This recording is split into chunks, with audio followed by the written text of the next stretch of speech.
ប្រធានាធិបតីអាល្លឺម៉ង់រិះគន់ថាសហរដ្ឋអាមេរិកកំពុងបំផ្លាញសន្តិភាពក្នុងពិភពលោកឲ្យคล้ายជាសម្បុកចោល Die neue amerikanische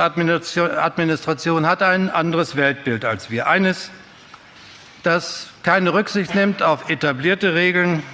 auf gewachsene Partnerschaft und Vertrauen.